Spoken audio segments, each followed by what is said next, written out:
कांग्रेस लगातार आरोप लगा रही है कि केंद्रीय एजेंसियां छापा मारती हैं और बचने के लिए कंपनियां चंदा दे देती हैं। कांग्रेस ने इसकी पूरी लिस्ट गिना दी, लेकिन उसकी सच्चाई क्या है वो भी बात करता हूं। कांग्रेस का आरोप है कि डीएलएफ पर 25 जनवरी 2019 को छापा पड़ा, 9 अक्टूबर 2019 को पहला बॉन्ड खरीदा। अब इसका फैक्ट यह है कि डीएलएफ तो 2020, 21, 22 में भी बॉन्ड खरीदता रहा और उस पर 2023 में भी छापे पड़े। कांग्रेस का आरोप है कि 19 फरवरी 2019 को डिविस लैब पर इनकम टैक्स की रेड पड़ी और 5 जुलाई 2023 को डिविस लैब ने इलेक्टोरल बॉन्ड खरीदा। लेकिन सवाल यह है कि वो 4 साल बाद बॉन्ड खरीदकर जो है अपने ऊपर जांच रुकवा रहा है। ये केस से कैसे जुड़ा है ये भी बताना चाहिए ना भाई, कि 19 में छापा पड़ रहा है, 23 में वो बॉन्ड खरीद रहा है, 4 साल सोया रहा, फिर बोला कि अच्छा एक काम करते हैं बॉन्ड खरीद के आपको पैसा देते हैं। कांग्रेस का आरोप है कि नवयुग इंजीनियरिंग ने 90 करोड़ के इलेक्टोरल बॉन्ड खरीदे। 18 अप्रैल 2019 और 10 अक्टूबर 2022 के बीच ये बॉन्ड खरीदे गए। यही कंपनी उत्तराखंड में सुरंग बना रही थी। 17 दिन तक 41 मजदूर इसमें फंसे रहे, मामले की जांच तक नहीं की गई। जबकि इसका फैक्ट यह है कि टनल हादसे की जांच एक्सपर्ट कमेटी कर रही है। एडिशनल डीजी बीआरओ आर के धीमान इसके अध्यक्ष हैं। इस कमेटी के आईआईटी दिल्ली के प्रोफेसर केएस राव सदस्य हैं। डीटीयू और रेलवे के अधिकारी जांच कमेटी के सदस्य हैं। 2019-20 में सीपीएम को भी इस नवयुग से 50 लाख रुपए का चंदा मिल चुका है बॉस। और कई लोग तो यह भी भ्रम फैला रहे हैं कि यह नवयुग अडानी की कंपनी है, जबकि उस हादसे के बाद ही अडानी ग्रुप जो है वो साफ कर चुका है कि हमारा नवयुग से कोई लेना देना नहीं है। कांग्रेस का आरोप है कि टोरेंट पावर ने जनवरी 2024 में 86 करोड़ का चंदा दिया। मार्च 2024 को महाराष्ट्र में 47,000 करोड़ का प्रोजेक्ट मिला। इसका एक फैक्ट यह भी है कि 2003 से 2011 तक कांग्रेस को 14 करोड़ इसी टोरेंट ने पैसा दिया था, चंदा दिया था।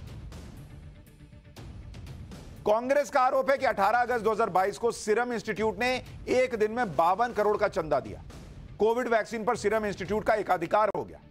जबकि फैक्ट यह है कि अप्रैल 2020 से ही सीरम इंस्टीट्यूट कोविड वैक्सीन पर काम कर रहा था। तब तो चंदा दिया नहीं था, तो उसको कोविड वैक्सीन बनाने कैसे मिल गया?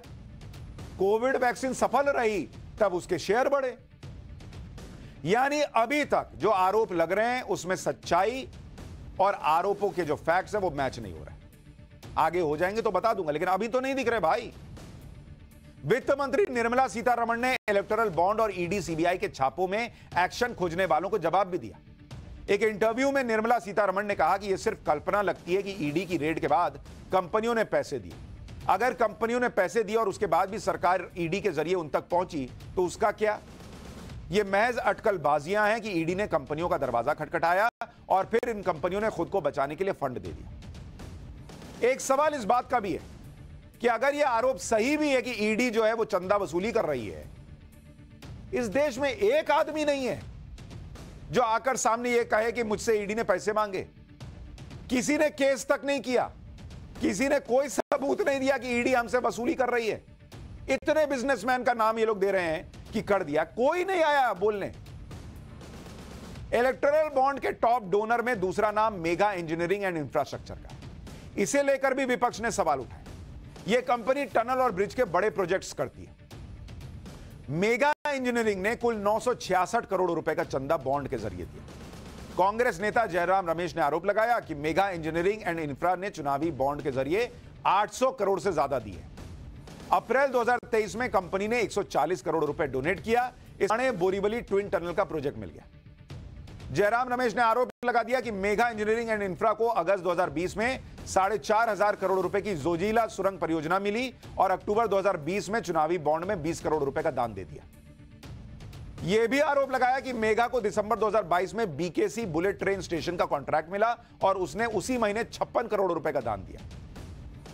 शिवसेना नेता संजय राउत ने भी मेगा इंजीनियरिंग पर सवाल उठाया। एक बार संजय राउत को सुनिए, फिर आपको बताता हूं कि मेगा इंजीनियरिंग का कांग्रेस से क्या कनेक्शन निकला और इन आरोपों में कितना दम है। मेगा इंजीनियरिंग, अब देखिए मेगा इंजीनियरिंग को कितना कॉन्ट्रैक्ट मिला है। बीकेसी में बुलेट ट्रेन का कॉन्ट्रैक्ट हो या और कोई कॉन्ट्रैक्ट, हजारों करोड़ के कॉन्ट्रैक्ट देकर उनसे सैकड़ों करोड़ का इलेक्टोरल बॉन्ड्स खरीदा गया है, लिया गया है।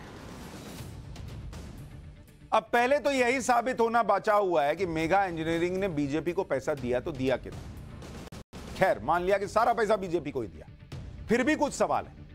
मेगा इंजीनियरिंग एंड इंफ्रास्ट्रक्चर को मिले 14,400 करोड़ के कॉन्ट्रैक्ट को लेकर सवाल उठ रहे हैं। आरोप है कि इस मेगा इंजीनियरिंग ने 2023 में कंपनी को, जिसका नाम है मेगा इंजीनियरिंग,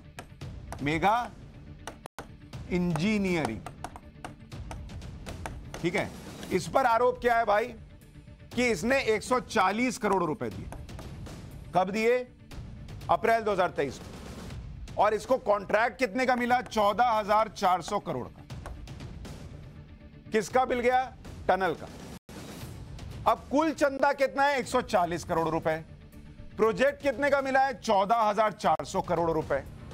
यानी अगर आप इस चंदे को सीधा सीधा इससे जोड़ भी दीजिए आरोप के मुताबिक, तो यह चंदा इस प्रोजेक्ट का कितना है? 1%।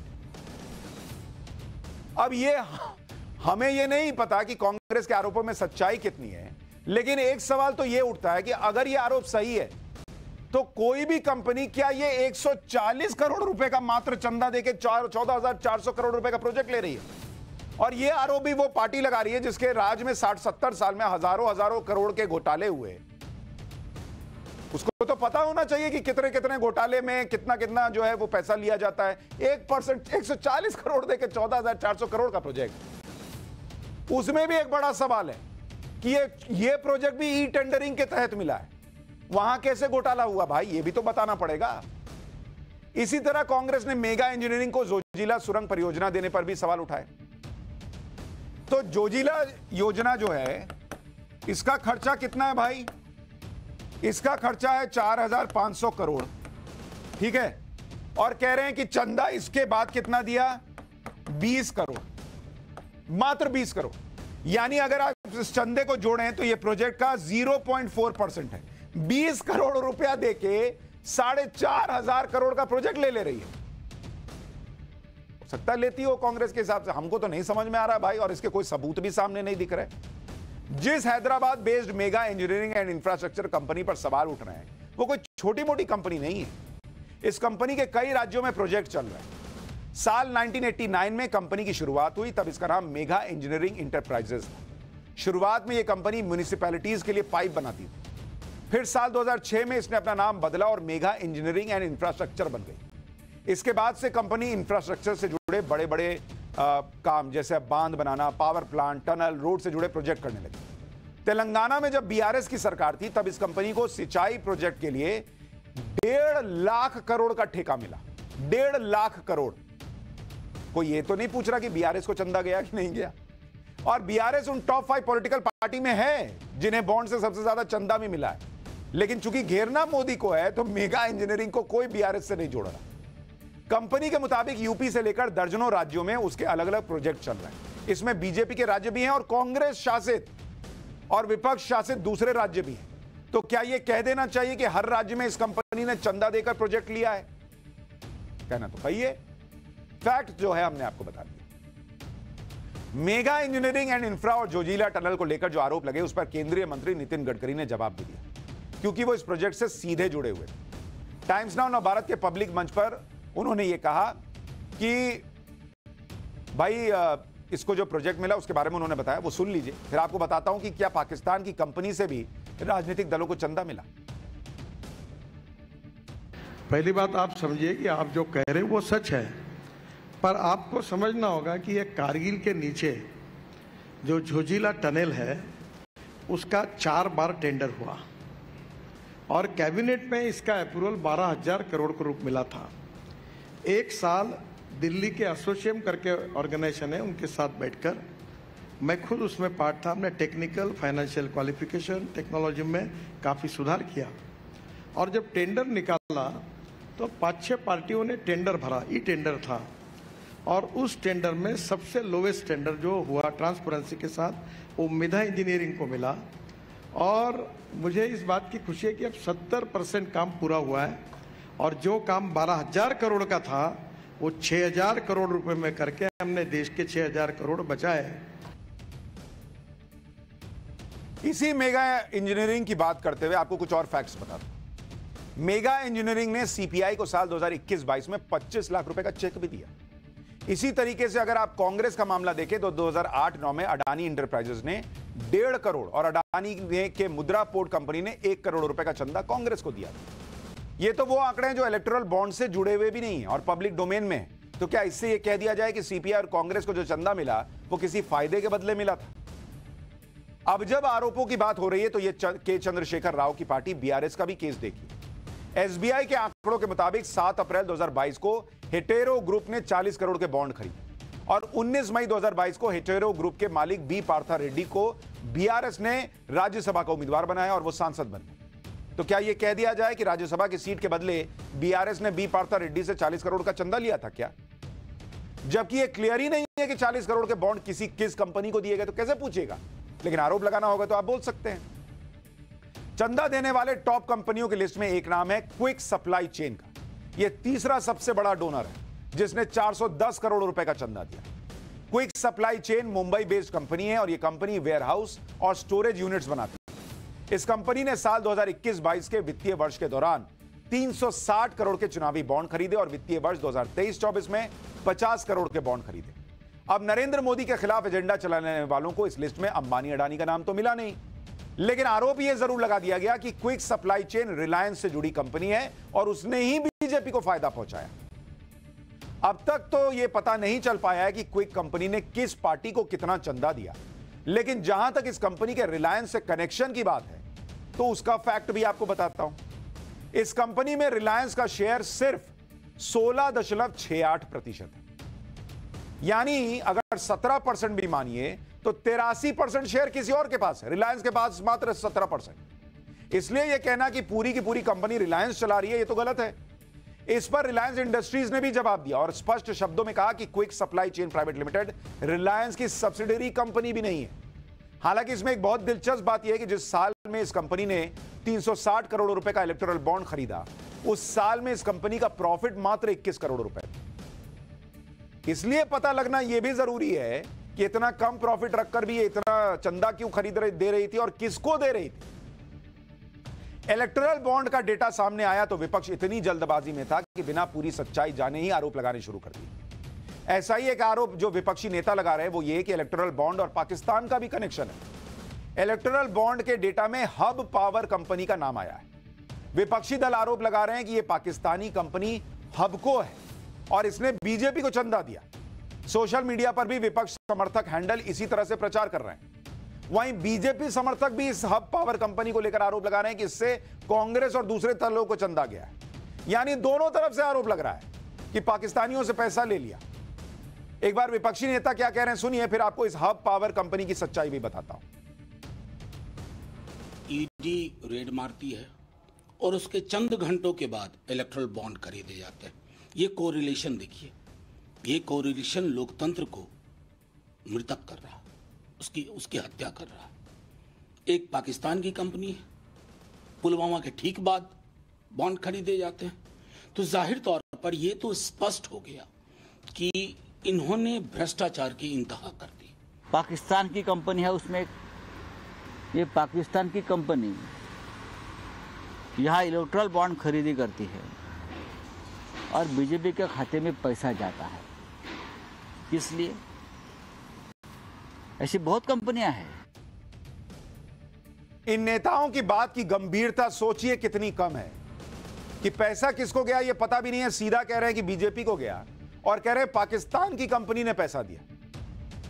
आप सच सुनेंगे तो समझ जाएंगे कि इन नेताओं की पॉलिटिक्स कितनी सीरियस है। हब पावर कंपनी की सच्चाई सुनिए। जो लोग इस कंपनी को पाकिस्तानी बता रहे हैं वो पाकिस्तानी कंपनी है भी नहीं, वो कंपनी भारत की है। हब पावर कंपनी दिल्ली में रजिस्टर्ड है और यह पाकिस्तान की पावर कंपनी नहीं है। हब पावर कंपनी की डिटेल जीएसटी पोर्टल पर मौजूद है। नवंबर 2018 में हब पावर कंपनी रजिस्टर्ड हुई। आप सोचिए लोग नरेंद्र मोदी को टारगेट करने के लिए कितने उतावले हैं कि न फैक्ट चेक कर रहे हैं न सच बोल रहे हैं, जो मन में आया बोल देना। और इसलिए मैंने कहा था कि जब ये दो डेटा सेट आएंगे यही होगा। यानी इलेक्टोरल बॉन्ड के जरिए पाकिस्तानी कंपनी से चंदा लेने का आरोप सही नहीं है। इसलिए हम आपसे बार बार कह रहे हैं कि इलेक्टोरल बॉन्ड को लेकर किए जा रहे हर दावे पर आंख बंद करके यकीन मत कीजिए। जो कांग्रेस आज चुनावी चंदे को लेकर इतनी राजनीति कर रही है, मैं उसका इतिहास भी आपको याद दिलाता हूं। साल 2013 में जब केंद्र में यूपीए की सरकार होती थी तब चुनाव आयोग ने पार्टियों को मिलने वाले चंदे में पारदर्शिता लाने के लिए सुझाव दिए थे। चुनाव आयोग ने सुझाव दिया था कि हर राजनीतिक दल चंदा लेने के बाद रसीद दे। यह रसीद चाहे कोई कंपनी हो या कोई व्यक्ति हो, उसे चंदा देने के बाद मिलनी चाहिए। रसीद का रिकॉर्ड मेंटेन रखा जाए जिससे हर वित्तीय वर्ष में ऑडिट किया जा सके। 20,000 से ज्यादा की रकम सिर्फ चेक या ऑनलाइन बैंकिंग करने का भी सुझाव था। कांग्रेस ने चुनाव आयोग के इन सुझावों को रिजेक्ट कर दिया। कांग्रेस ने तब कहा था कि जिस सिस्टम से चंदा लिया जा रहा है वही ठीक है। और उस वक्त का चंदा सिस्टम क्या था? खुला खेल फर्रुखाबादी टाइप चल रहा था। आज कम से कम यह स्थिति हो गई, अरुण जेटली लाए थे यह कानून, और उसके बाद यह स्थिति तो हो गई कि आज कम से कम डेटा मांग रहे हैं तो डेटा मिल रहा है। पहले वाला तो क्या ही हिसाब चल रहा था, भगवान जाने। यानी कांग्रेस राजनीतिक दलों को मिलने वाले चंदे में पारदर्शिता नहीं चाहती थी। उस वक्त जिस तरह से चंदा मिल रहा है, कांग्रेस उसी सिस्टम के पक्ष में थी। और आज बिना कनेक्शन मिले सारा कनेक्शन इकोसिस्टम स्टैब्लिश कर रहा है। इसलिए कहा पाठशाला में फैक्ट्स पे बात करते हैं। अभी के फैक्ट्स ये हैं, कुछ नया आएगा, कुछ नया दिखेगा, जिस पे सवाल बनेगा ताल ठोक के उनसे पूछेंगे। घबराने की जरूरत नहीं है, देश की बात है बॉस, देश।